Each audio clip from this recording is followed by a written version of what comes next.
দত্ত, আমি কৃষ্ণনগর শহর তৃণমূল কংগ্রেসের সভাপতি।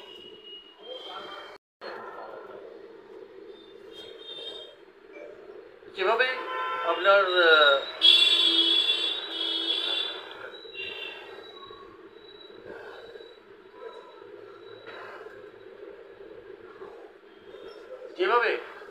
আসামের মুখ্যমন্ত্রী যেভাবে হিন্দু বাঙালিদের যেভাবে অপমানজনক একটা কথা বলেছেন যে বাংলায় কথা বললেই সে বাংলাদেশি, আজকে তার জন্য দেখা গেল মাননীয় মুখ্যমন্ত্রী মমতা বন্দ্যোপাধ্যায় এবং অভিষেক বন্দ্যোপাধ্যায়কে রাজপথে নামবে। কি বলবেন আপনি? এটা তো এরা জানে না, সংখ্যাটা জানে না ভারতবর্ষে, তাছাড়া আশেপাশে গিয়ে বাঙালির সংখ্যা 30 কোটির ওপর।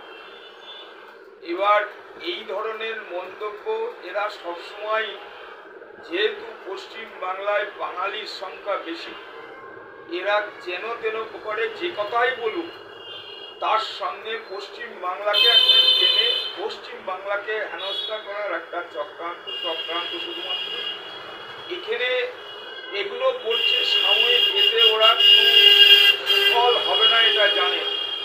আমাদের মাননীয় মুখ্যমন্ত্রী উনি যে ডিসিশনটা নিয়েছেন, সারা বাংলায় আজকে যেভাবে আজকে ধিক্কার হয়েছে, অসংখ্য মানুষ রাস্তায় নেমেছে, এই মন্তব্য বা এই ধরনের কার্যকলাপে আমার মনে হয় না কোনো কাজ হবে, কোনো এতে কোনো উপকার বিজেপি যেটা চাইছে সেটা। দেখা যাচ্ছে যে দুদিন পরে আপনার অর্থাৎ 21শে জুলাই দেখা যাচ্ছে যে প্রধানমন্ত্রী নরেন্দ্র মোদী কলকাতার মধ্যে পা রাখছেন। কি মনে করছেন, এটা কি একটা চক্রান্ত করার চেষ্টা করছে, নাকি আপনার 21শে জুলাইকে একটা কালিমা লিপ্ত করার চেষ্টা করছে? 21শে জুলাইকে কিভাবে, মানে মূল ব্যাপারটা হলো 21শে জুলাইয়ের প্রতি দিল্লি সরকার জানে সেদিনকে লাখো লাখো মানুষ পশ্চিমবাংলার কলকাতার রাজপথে থাকে, যারা দুদিন আগের থেকেই দূরের উত্তরবঙ্গের মানুষজন এসে যায়। এরা নানাভাবে চক্রান্ত করে চেষ্টা করছে যে একটা গন্ডগোল করিয়ে দিয়ে, প্রধানমন্ত্রী আসছে মানে প্রধানমন্ত্রী নিজে জানা উচিত যে পশ্চিমবাংলায় একটা 21শে জুলাই এটা তো হঠাৎ করে কোনো পরিকল্পনা না, এই জায়গায় যাওয়া মানে একটা রাজ্যকে আরো একটা বিপদের মুখে ফেলে দেওয়া। সেই বিপদের মুখে ফেলতেই উনি কলকাতায় আসছেন। এতে তৃণমূলের কোনো অসুবিধা হবে বলে আমার জানা নেই। আবার ওই দিন 21শে জুলাইয়ের দিন দেখা যাচ্ছে বিরোধী দলনেতা শুভেন্দু অধিকারী উত্তরকন্যা ডাক দিয়েছে। আমার ধারণা এটাও পরিবর্তন। উত্তরবঙ্গের লোক যত আসে, মানুষ আসে, উত্তরকন্যা ডাক দিয়ে ওখানে ওর কোনো লাভ হবে বলে মনে হয় না। শুধুমাত্র তৃণমূলকে বিরোধিতা করাই ওর কাজ। ও তো নিজের দলের মধ্যেই এক ঘরে হয়ে আছে, নিজের দলে ওকে রাখবে কিনা আগামী দিন সন্দেহ। ও মুখ্যমন্ত্রী হবে বলে দল ছেড়ে ও বিজেপিতে গিয়েছিল। আমার তো ধারণা নতুন সভাপতি হওয়ার পর ওকে আস্তে আস্তে ঠেলে দিচ্ছে, যাতে ও দল থেকে, মানে আগামী দিন ওই বিজেপি দলেও থাকবে কিনা সন্দেহ। সুতরাং ও কি ডাকলো, কি উত্তরবঙ্গ কি দক্ষিণবঙ্গ কি ডাকলো, এতে কোনো দলের কোনো ক্ষতি হবে না, বরঞ্চ দলের উপকার হবে। 21শে জুলাই আপনার ওয়ার্ডে কেমন প্রস্তুতি হয়ে গেছে? ওয়ার্ডে আমি তো শহরের সভাপতি আছি। 21শে জুলাই কৃষ্ণনগর শহর যেহেতু সামনে স্টেশন, লোক অগন্তি লোক যায়, ছোট গাড়ি যায়। এবার বাস আমাদের কোনোদিন শহর থেকে যায়নি, এবার 3-4টে বাসও যাবে শুনছি। আমাদের 18 নম্বর ওয়ার্ড থেকেও ডক্টর রাহুল হোসেন বিশ্বাস তিনি একটা বাস করেছেন, ঘূর্ণির থেকে ওদিক থেকে 2টো বাস। তাছাড়া ছোট গাড়ি যায়, অন্তত 52-54 খানা ছোট গাড়ি যায়। এবার আমাদের যেহেতু স্টেশনটা খুব কাছে, অন্যান্য ব্লকগুলোর থেকে কৃষ্ণনগর শহরের মানুষের ট্রেনে গেলে অনেক সুবিধা।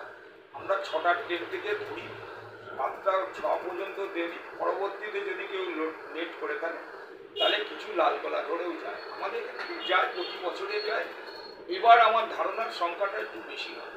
দেখা যায় যখনই মুখ্যমন্ত্রী মমতা বন্দ্যোপাধ্যায় কোনো সভা ডাকেন তখনই দেখা যায় ট্রেন বাস বন্ধ করে দেওয়া হয়। এই এই এই ব্যবস্থা কি রেখেছেন এই আপনারা? প্রধানমন্ত্রী আসা বা আপনার বিরোধী দলনেতার এই প্রোগ্রামগুলো করা মানেই ট্রেনের বিভ্রাট করা, গাড়ি ঘোড়ার বিভ্রাট করা, পুলিশ প্রশাসনকে একটা বিভ্রান্তির মধ্যে ফেলা, এটাই চক্রান্ত।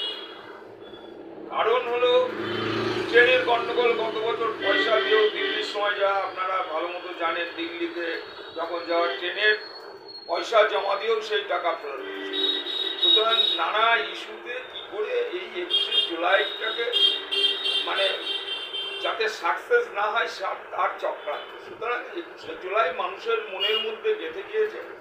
21শে জুলাই যত কাজই থাকুক, যদি শ্রমিক কৃষক যেই থাকুক, তারা সেদিনকে ছুটি নিয়ে 21শে জুলাই মাননীয় মুখ্যমন্ত্রী মমতা বন্দ্যোপাধ্যায়ের ডাকা সভায় অবশ্যই উপস্থিত হন, বা এবার আরও বেশি সংখ্যক লোক যাবে। যেহেতু সামনে নির্বাচন, মুখ্যমন্ত্রী মমতা বন্দ্যোপাধ্যায় দলনেত্রী কি উনি নির্দেশ দেন সেটা শোনা। আচ্ছা, যারা যে বর্ষা জল এসেছে, তো আপনারা ওয়াজের কি ব্যবস্থা করেছেন?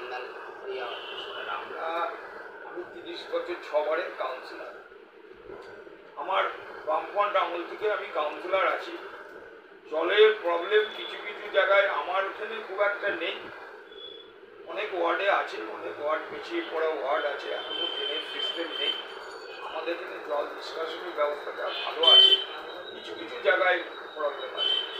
কৃষ্ণনগর শহরে অতটা মানুষ জলে ডুবে যাচ্ছে এরকম ব্যাপারটা না, বা জল জমে যাচ্ছে ঘরের মধ্যে চলতে পারে, কিছু কিছু আংশিক জায়গায় হয়তো হয়, সেটা কাউন্সিলররা তৎক্ষণাৎ বের করে ফেলে। পাম্পের বর্ষায় খুব বড় সমস্যা শহরে হয়।